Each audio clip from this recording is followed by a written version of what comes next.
Hi, everyone. I'm Seven Investing founder and CEO Simon Erickson, joined by my Seven Investing lead advisor colleague, Matthew Cochrane.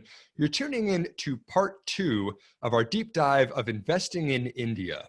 In part 1, we just dug into India's growing e-commerce and digital banking model with our special guest, Deval Kotecha. On today's show, we're going to hear the perspective of 2 more Indian investors, Ramneek Kundra and also Saket Reddy, as they share what they believe are some of the greatest opportunities, the greatest risks, and the single equities that they're looking at in the Indian market. Let's tune in to see what they have to say. Our first guest is Ramneek Kundra. Yeah, he's based in New Delhi, India. He has a very diversified background. Ramneek, maybe it'd be great if you could start us with your background and also kind of how you think about your own personal investing style. Yeah, so I basically started investing in 2015 as like on the side when I was working for a SaaS startup in New York. It was called Decisive. It was an RTP platform.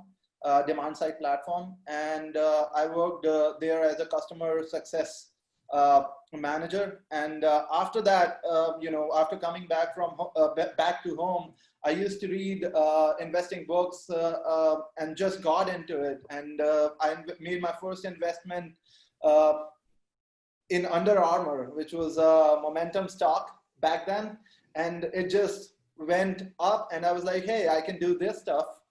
It's easy. And then I ended up investing in a few oil companies based on Ben Graham's Intelligent Investor. And I was like, oh, and then I got really creamed in the market and lost like 90% of my investment in Chesapeake Energy. So yeah, that was a good lesson to invest in like great companies. And then so the third investment I made was in Charter Communications, which just went up and never looked back since then. So I've been learning since then and really enjoy investing as an intellectual experience and of course, like making money from it. That's a great intro, Ramneek. So let's just back up for our listeners and tell us like how you view the bigger picture in India and its macroeconomic outlook. Yeah, so if you think about India, macroeconomic outlook, I think I'm not a macro expert, but what I would say is before every 4 major booms in India, we have had a US recession. And why is that important?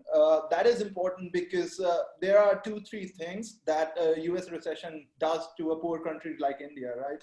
So first you have like oil demand that just goes down in a US recession because people are not spending as much as they would. And after that, India, that's a 3% GDP tailwind for a country like India, which imports a lot of oil.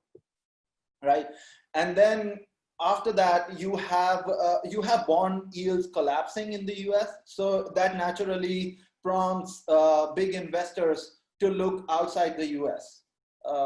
And so they go for emerging markets, and they go for India. They go for and the dollar usually is stable or going like sideways during these times. So the currency risk is fairly lower. To these investors, because in the long term, over the past 50 years, if you look at dollar and INR, Indian rupee track record, it's about like 3%. It's grown at 3.5% CAGR since India's independence. So dollar is always a tailwind for foreign investors. So it's always a good time to look at India when the US is slowing down. And probably I think one of the reasons Facebook invested in Geo is not only because India's geographical like fiber footprint is growing or like broadband penetration is growing. It is also about the timing to invest in India. So that's how I think about the macro picture. You want me to talk about it? Yeah. So what would you say are like the opportunities and challenges then for investors looking to invest in India? See, the first challenge that you have as a foreign investor is that you get no control of the management in Indian companies. You have absolutely no say as a minority shareholder, because most businesses are majorly owned by notorious promoters. Kind of like they would have about like 50% ownership in the businesses. And then second challenge is about fraudulent accounting, because if you have such control, you have basically auditors in your pockets, right? So if you run forensics on the books of majority of companies in India, you will find out that more than 50% of the businesses books are cooked, right? So that renders them completely non-investable for someone like, a Carlyle or KKR or Brookfield. So you can quickly go, so there are a few hacks. So they're like, you can quickly look at their auditor fee growth and like their revenue growth. So basically if the revenue growth is like 5% and auditor's fee growth is like 7%, that's a red flag, right? And operating cash flow as a percentage of EBITDA, receivables, related party transactions, where auditor is, not auditor, promoter is basically lending money to the business at higher rates than what they can get from a bond or from issuing bonds or just from the bank. Made their billions of dollars, and they are busy with their own hobbies, playing golf and flying over in the jets, and interested in philanthropy. So you have like all these agency and governance issues, and that's why people are like always wary of, oh, we're not going to invest in emerging markets. Well, you suck at investing and you are not looking at all these things, right? So you are going into an uncharted territory, and you are applying the same investing framework that you would apply in the US or in any developed economy, but that won't fly over here, right? So it's just your problem rather than a country's, or it's a competence issue, I would say. So you have to figure all these things out. If you come to India and you think you're going to invest in inherently cheap and obscure stocks and make money, the chances are you'll get creamed. So these are the challenges that I see. Ramneek, based on your background and kind of your understanding of the Indian market, is there a stock or two stocks that's really on your radar that you're really interested in right now? Yeah. So yeah, I'll just tell you, like, now the opportunities in India. India is the only country, if you look at in the world, that has 20 listed companies generating 70% of the country's corporate profits. Wow. Just 20 companies.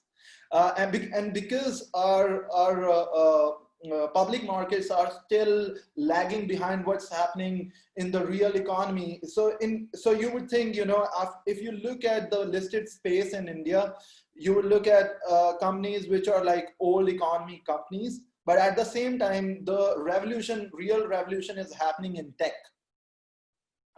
So SEBI, which is Securities Exchange Board of India, has like these absurd hurdles of making like accounting profits and all those things before you list. So if you do that, then you are going to list on the stock exchange. So that's the problem, right? So you are not able to list all these great tech companies which are generating massive profits and growing like crazy. So there are old economies. So there is a disconnect between what's happening in real corporate India and what's happening in the public markets. So that's why I like to segregate, like these top 20 companies. So this is the data that come from one of the Indian firms, Marcellus Investment Managers. They said like 20 listed companies in India 30 years ago in 1990 generated about 14% of the total profit, and now it's 70%. So you can see the mass consolidation that's happening. As a long-term investor, I feel my job is to participate in the success of these companies rather than like just go against the tide and find out my own obscure companies, which will be the big companies of tomorrow. Because out of these 20 companies, I figured 10 years from now, even at least 10 companies are alive, my portfolio will be alive and kicking. So one of the companies I identified, which I feel is undervalued currently, is ITC. And ITC is an imperial tobacco company, how it was called. Now it's just ITC because we are no more imperialist in this world. So it was established by like British during British Raj in India, and it's a 100-year-old conglomerate. Basically owns 80% of the legal cigarette market in India. So it's basically like Altria of India. Altria owns 50% and ITC owns 80%. But where it differs from Altria is it doesn't have bad capital allocation. It doesn't have any debt, and it is so diversified away from tobacco business that you cannot even now call it primarily a tobacco company, because more than 50% of its revenue comes from non-tobacco businesses, and it was like 65% 10 years ago. So what are some of those other businesses it's involved in, if not tobacco? So that's what I was getting into. So like they are investing majorly into CPG. So they are the second largest brand in. I'll give you an example. Like they are the second largest brand in instant noodles, and they are the second fastest growing CPG company in India at the moment, and their non-cigarette business is growing at more than 50%. So in the last 10 years, what they have done is they have given back 60% of their cash flow back to the shareholders, right? In the form of dividends, but 40% of that cash flow has been reinvested.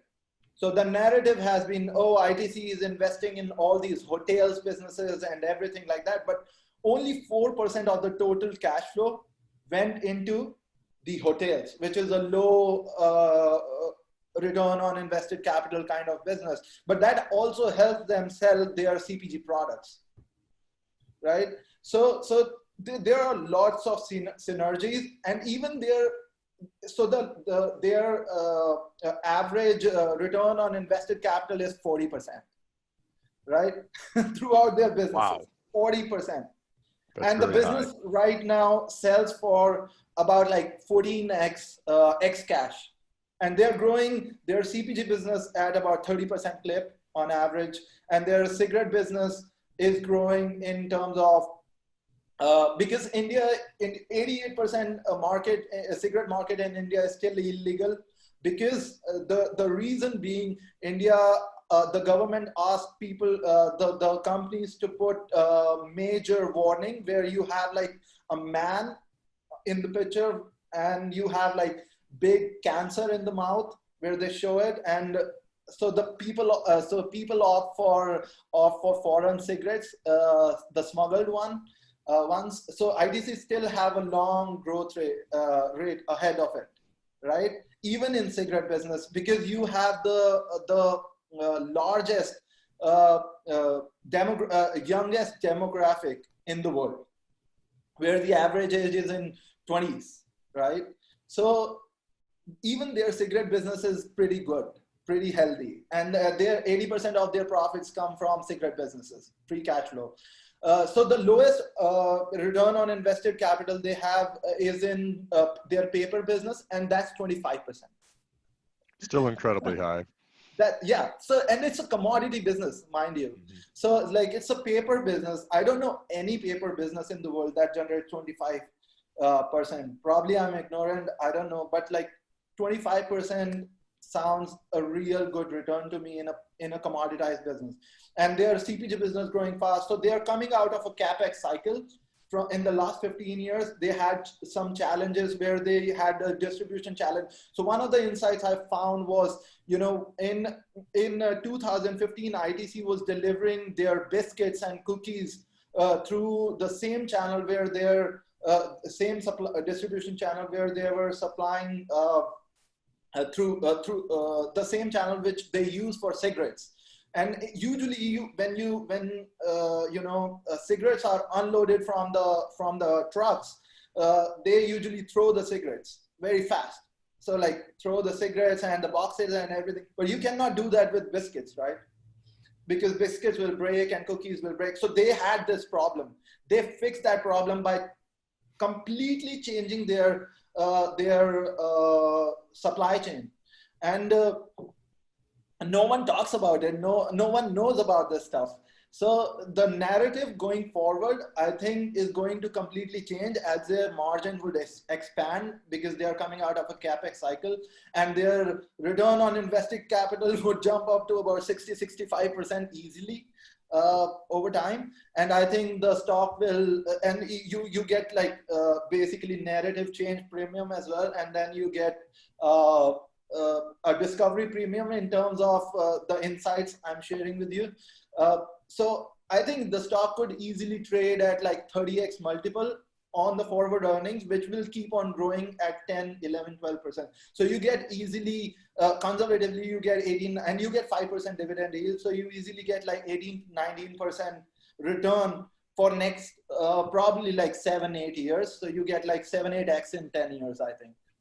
Yeah, so you really, I mean, oh, sorry, Simon. Go ahead, Matt. Yeah, go ahead. I mean, you have like, you have the tobacco business, but you have, you have the consumer staples like covered with the food brands it has, personal care brands, like the paper products, the stationery.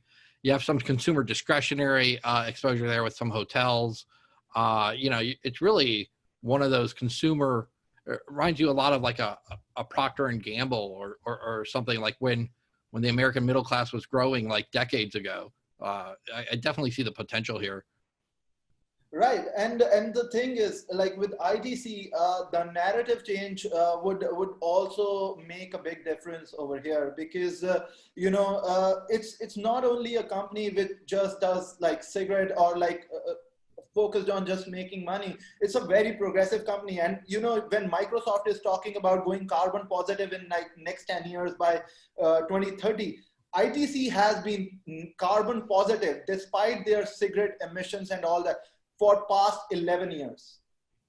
Wow. It's the only company that's been carbon positive for past 11 years in the world. And it has the hotels, it has these mammoth hotels, which are like the greenest hotels in the world. They have the maximum plants and maximum green footprint throughout there. So it's a very progressive, professionally run organization, which I think no one is paying attention to right now. Is that important in India as it is in the US right now? Like that, the carbon neutral footprint and like the green movement, is that as big and important to the Indian consumer as it is to American consumers? So right now, like with my kind of generation, like I'm 30 right now. So like with my generation, it's very popular.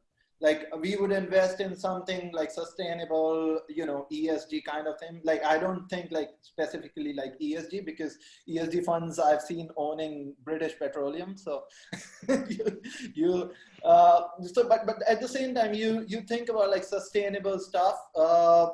Youth does think about it. Like young people definitely think about it, but it's not as big as in the US, but it's growing fast, and you can see why ITC is ahead of its of where it is located, right? So that's the point. Yeah, it's looking forward. To recap a few of the things that you said that I thought were really interesting. It seems like there is a lot of risk and a lot of difficulty in finding smaller companies in India. One, because of the accounting. Two, you're up against really huge companies. But what's really interesting, like you also mentioned, is that those huge companies are nowhere near completely saturated or mature yet. I mean, 25% ROIC for paper processing still has plenty of growth. That's just accompanying that Indian, kind of macro growth of the whole company or the whole country and the consumer. And then the dividends. It sounded also like dividends are very important for investors, for those large companies to pay out. What was it, 60% payouts for dividends? I mean, any final thoughts, I guess, about India or ITC that investors here in the United States should be thinking about? Just don't look for obscure like small companies, because you will have real problems in that area. But once you get going with the large business landscape and large conglomerates, once you have a grip of understanding of all the large companies in India and how they generate their returns, then you can venture into some of the mid-cap companies or like smaller cap companies where you would have kind of a pattern recognition kicking in. You will be like, okay, this is a monopoly, essential product, high ROCE, and the management is of this category, and then you're good to go. But don't start with small cap and mid cap investing. That's not the way to do it. It's just strong advice, but like even to someone like someone in private equity who has like great experience or something like that, which do a lot of legwork on the ground. That's my advice. It's really hard, I think. What's ITC's market cap like in US dollars? In US dollars, let me check. Like about just. Well, ITC also has an ADR basically. That's what I was going to ask too. If they were actually available for American investors. They are. I meant to ask that too, or point that out, or. It's a ITC TY. Yeah. Yeah. So they have. So I don't know. I don't look at ADRs as much, but it's 242 trillion. Let me check. 24200.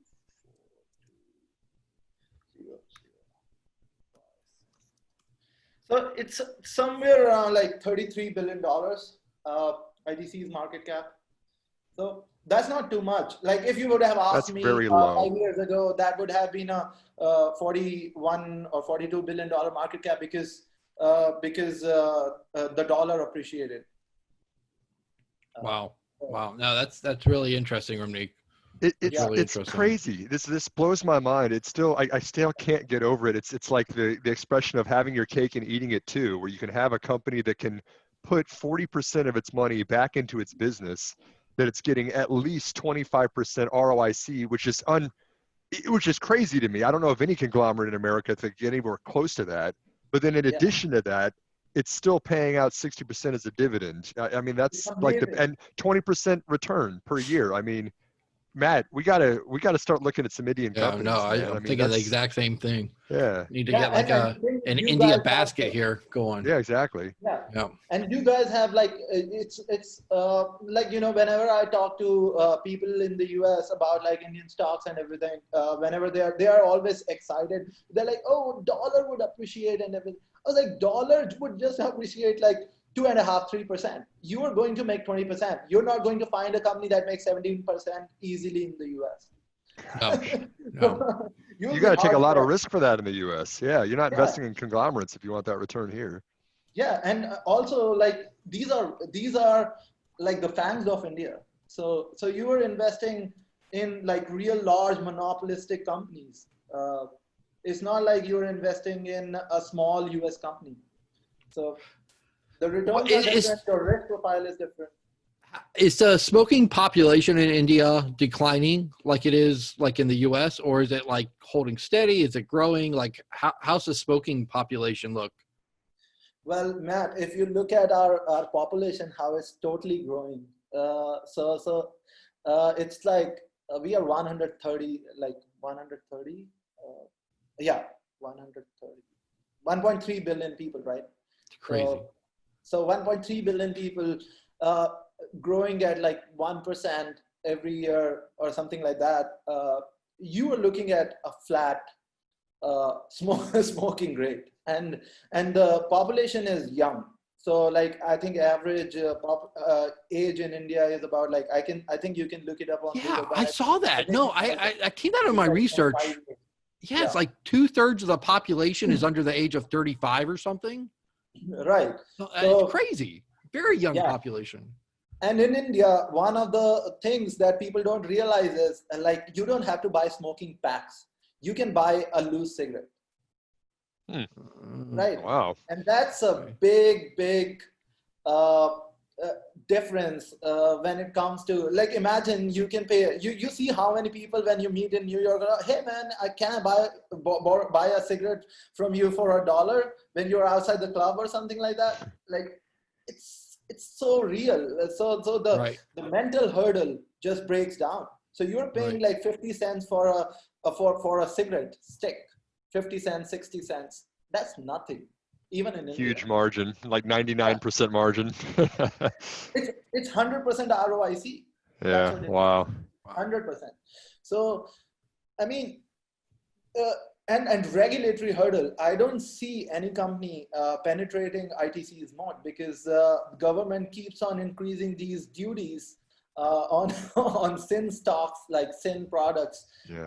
And from 2013 to 2016, in every budget that India presented in the parliament, they just increased the taxes on cigarettes by 10 to 12%. But ITC is still to increase that kind of price, still doing that price hike, in the process of doing it. So in the next 10 years, you will also see like 10, 11% of price hike. So, and I'm fine with it. Like, why not? Like, if you're smoking, if you're doing, like, consuming a sin product, like, pay high for it. Like, definitely. So well, it's the same thing like you mentioned when you were talking about Altria earlier. I mean, that is the best performing. That's the best performing American stock of the last 50 years, because it's just the same. Reinvest the dividends, limited competition, undervalued stock, put the money back into reinvest, and just rinse and repeat. There was somebody on FinTwit the other day talking about how like when you go for those best companies in quote unquote bad industries, like with the smoking population declining, you actually can see better returns because you're not attracting competition anymore. Exactly. So you just dominate that market, and even with a slow, steady decline, nobody's coming in. So the market's all yours. Yeah. And Ramneek, so like regulatory, sorry, go for it. Oh, no, I was just going to say, you nailed it when you said that they are actually a good capital allocator. Like Matt and I were looking at the ITC annual report before we chatted with you. I mean, all 365 pages of it or whatever it was, it's huge. But like, it seems like they are getting a really good bang for their buck for investing in the CPG stuff, like you were talking about, the agriculture stuff, all those different paper, I mean, that's what Altria wants to do. It's just that it has not done a very good job with it in the last decade. Altria doesn't have good management. Like, that's the problem. Juul let money on fire. Management is pretty spot on. Their culture is phenomenal. Altria doesn't think like forward, like in terms of ESG and all those things. But this company is really thinking hard about it. So they saw kind of a writing on the wall like 10 years ago when their 65% revenues were from cigarettes. They were like, we got to change that. We're gonna have, so now they're only 47% of their revenues are from cigarettes. 53% is from CPG business. So in 2 months ago, they acquired a company for $400 million. And putting some cash to work, like, that's just a change for like pocket change for ITC. $400 million. They bought a spice company, which is the largest spice company, I think, in West Bengal, in India, and they bought it for like 2x sales, and ITC itself sells for 4.5 times sales. Wow. So like, it's immediately accretive. So like you pay like $400 million for something, and your own stock sells for 4x the sales. So you get a double by year end, even if you don't integrate like properly. Great. Well, once again, Ramneek Kundra, calling in from New Delhi, India, our informed opinion of the Indian markets out there. Really appreciate you spending the time here with Seven Investing. Yeah, thanks for having me. Our next guest is Saket Reddy. He is calling from Hyderabad, India. Saket, thanks very much for joining Seven Investing. Welcome, Matt. Thanks for the opportunity. Before we jump into investing in India, could you tell us first a little bit about your background and kind of how you self-describe your own investing style? Well, I'm just a college student right now. I worked a lot on cash flows. You see, a business can generate profits, but at the end, anyone who generates free cash flow is the real king in India. Because see, out of the top 500 companies, like the S&P 500 in the US, here we have Nifty 500, which is called a CNX 500 as well. Here we have only 50 companies that are able to generate free cash flow, positive free cash flow every year. So it's very tough for an investor to invest in such companies because they're either too expensive or they're either too big to grow. So I choose only those companies. I filter out every company, only those 50 companies stay, and then I look at the reinvestment rate, I look at their profitability, and capital allocation is the main part, and I get almost 30 companies to invest in. And that's the proper filter. It's called growth investing as well. Now, Saket, with so few companies producing positive free cash flow and things like that in India, is that a challenge for investors in India to find new investments? Yes, it is a challenge. We have a benchmark index called Nifty 50. So in that index, only 5 to 10 companies generate free cash flow, and earnings haven't grown since 6 years. It's only the top 2 to 3 companies that have grown at a CAGR of 10 to 15% in the last 10 years. So it becomes really tough for an investor to choose what to invest in. So, we have to go very deep into all the companies. Then we have to select the best companies, because if you're an investor, you have to beat the India's deposit rates, because we have a pretty high deposit rate here. We have a deposit rate of 6 to 8% per annum. That is quite high compared to the interest rates in the US, which is almost at 1 or 2%. So we have to beat that. So equity investors always fight with the fixed income guys in India. Gotcha. So if that's the challenge, but on the other side, you also have like a growing GDP and the overall India's economy. You also have a growing middle class. So what are some of the opportunities that India presents for investors? Yeah. So the concept that you're talking about, it's very underpenetrated. We have a lot of opportunities here. Insurance is a big opportunity for India. Health insurance and life insurance. It's untapped. So there's only one big player. It's a government-owned entity. It's unlisted. It will be listed in the next 2-3 years, I guess. It has over 80% market share. But the private guys here, as Matt talked about HDB, the HDFC Bank, their group has a HDFC life insurance company. So they are the best in the sector, and there are 2-3 other private insurance companies. They're growing at a brisk pace. Insurance is very underpenetrated. A lot of people are getting awareness only now in the last 2-3 years about insurance. That's one sector. The other sector is consumption. Consumption discretionary. ACs, air conditioners, or you could talk about televisions. These all are big things. Other than that, one sector I'm focusing on for the next 10 years is asset management. As you see, we have everything on the fixed income side. Equity investments is 1/10 of fixed income investments in India. Almost 130 lakh crores. That's about 10 times the size of the largest listed company in India. That's the amount of money that's in fixed income. And now the deposit rates have fallen 2/3 from the last decade. So passive index investments are coming now.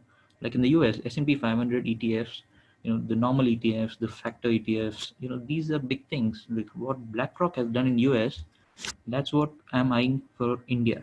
Any company that does it, that will be the biggest wealth creator in the next 10 years. India's ETF industry has potential to grow 100 times. So we are waiting to catch that. There's no company that does it so far. We are waiting for interest rates to fall more so that the fixed income guys shift to equities or gold. And that's one sector. Saket, could you elaborate just a bit more on what you were saying about how people were scared of their deposits getting lost with smaller banks? I know that everyone in India, in fact, probably the vast majority of people in India are not investing their money, but for those that are able to save money, how are they traditionally doing that today, and how do they think about the stock market? Yeah, stock market is a little inferior in India. People have more liking towards fixed income because they've got near double-digit returns in fixed income. our deposit rates were very high. Also, the interest rates were very high. So that's one thing. So most of people's savings is into fixed income. They go to the bank, they deposit, and they come off. That's been more of a thing. Anyone who's a little, who wants to take more risk, they've come into mutual funds. Mutual funds is a big industry again. It's growing at a very brisk pace, more so in high teens, I guess. So mutual funds is a big sector, but mutual fund managers, the AMCs, they haven't generated index beating returns as well. So mutual funds, people are getting aware now. They checked their returns. It's not satisfactory. They're coming into direct equities, which is a good thing. But if they go into the wrong stocks, it's again a bad thing. Then coming on to deposits, what happened was we have one big bank that collapsed in 2018 because our central bank had,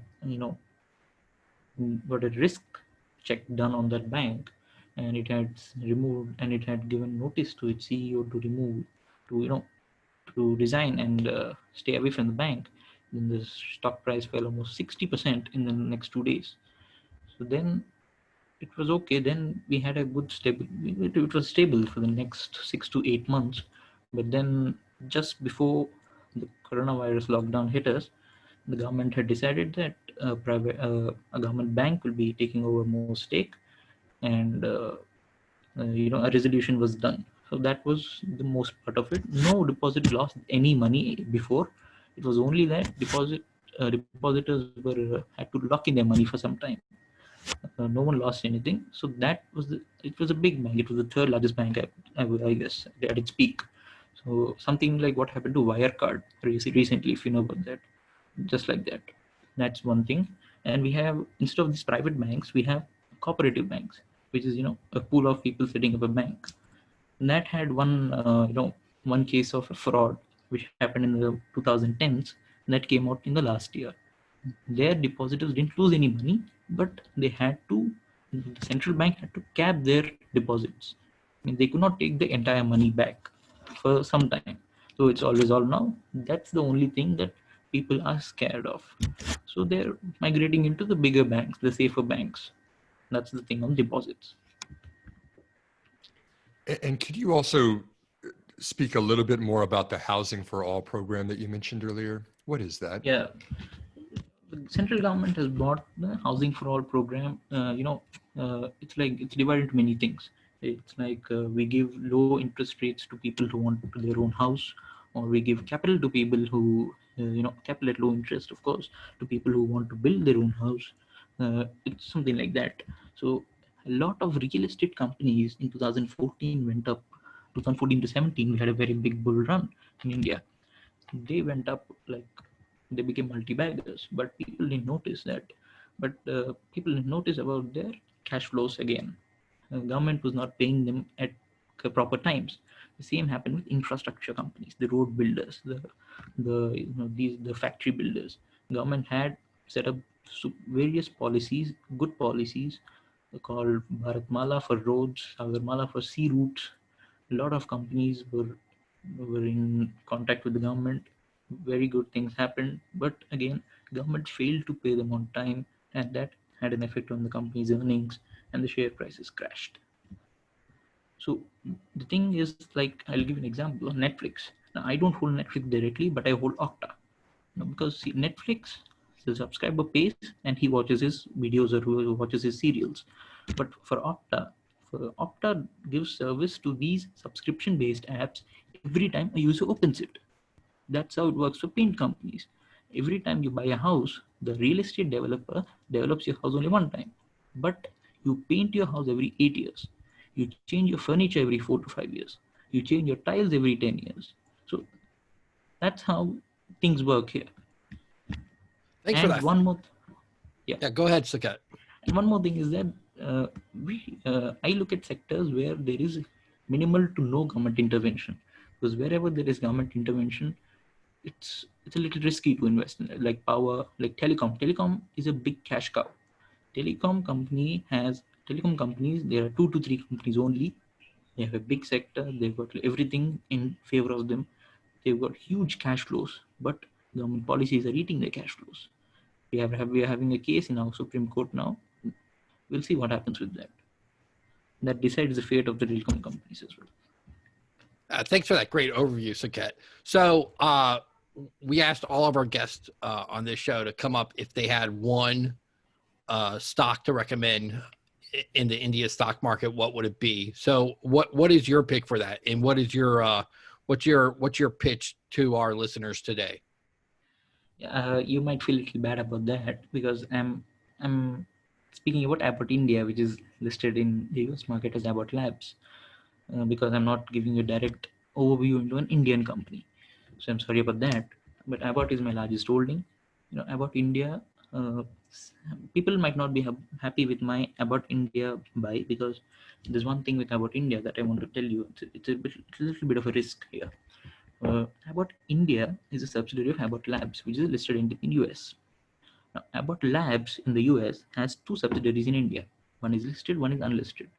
The listed company is Abbott India Limited, which deals in pharmaceuticals, that is tablets and consumer health, like hygiene. Now, the unlisted company in India, which is wholly owned by Abbott Labs in the US, deals with consumer health again, but more of multivitamins, more of baby milk powder and all. Now, if you calculate the size of Abbott India Limited, the listed entity, and Abbott Healthcare, which is the unlisted entity, the size of the company is same. But investors in India are not getting exposure to the unlisted company. That's a big complaint from some of the investors, but no complaint from me, because I have invested almost 10 to 20% of my exposure in Abbott India to Abbott Labs in the US as well. So no complaints from my side. Other than that, the company has high free cash flow. Company reinvests at least 60% of its profits back into business every year. Company has got high return on equity. The company has got return on invested capital of 150%. That's huge. It's an asset-light model. The company sells tablets, it sells vaccines. It does not have its own. I think it's got a contract with Novo Nordisk to sell its vaccines.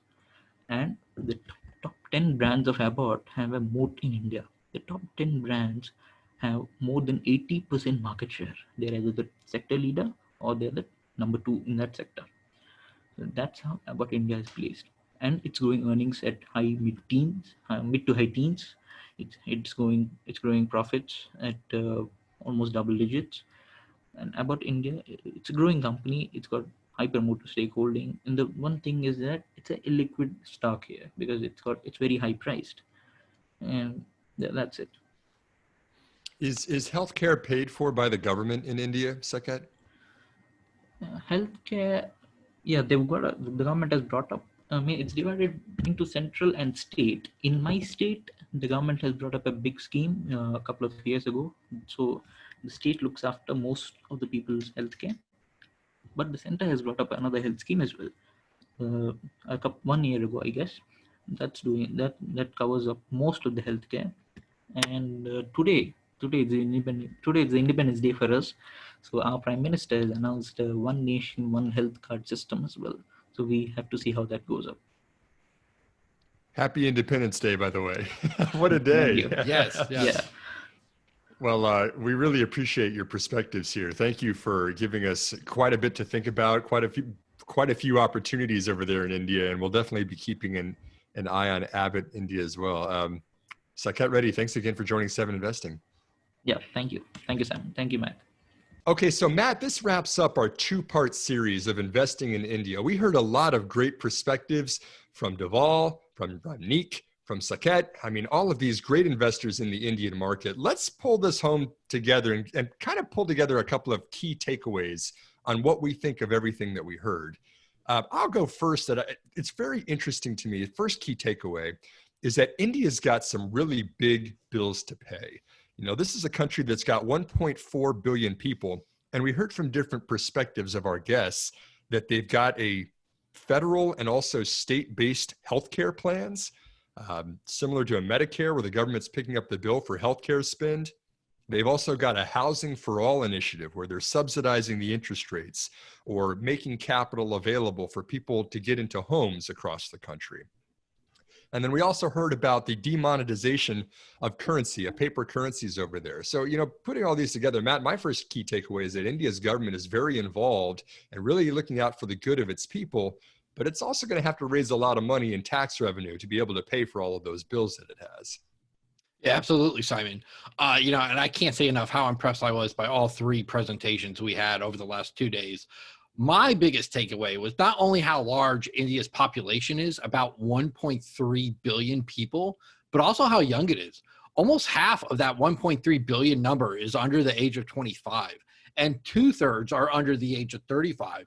India's median age then is well under both the US and China for comparison's sake. And young people can be a huge boon to an economy. And just to your point, Simon, about rising spending that India will have to do.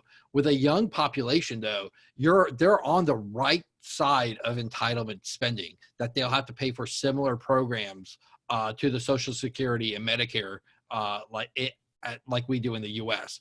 So that their young population should be a boon to that economy going forward. Yeah, no doubt, Matt. And like you just mentioned, those digital initiatives, you've got a tech savvy young population that's going to bring a lot more revenue to pay for those bills, like we said, that India's got. And then just to wrap this up with the third key takeaway, we heard all of our guests kind of focusing on the larger companies, right? We heard about these Indian conglomerate companies that were founded by these visionary leaders decades ago: Reliance, Tata, ITC. I mean, these are multiple tens of billions of dollars. HDFC Bank. These are not small companies in India. And the small companies that are publicly traded, a lot of hesitation in investing in those kinds of companies, just because of the risks that are involved, about the numbers not being, accounted for or accurate, about them being against those really, really large companies in the first place. I think that this is a market that you probably want to focus on investing in those larger corporations and letting this Indian economy that's growing at 7 or 8% a year GDP be a rising tide that rises all of those boats. Well, that's a wrap, ladies and gentlemen. Thank you so much for joining us over the past 2 days to listen to our discussion on investing in India with us. Again, I'm Matthew Cochrane, lead advisor with 7 Investing, and we're here to empower you to invest in your future. Have a great day.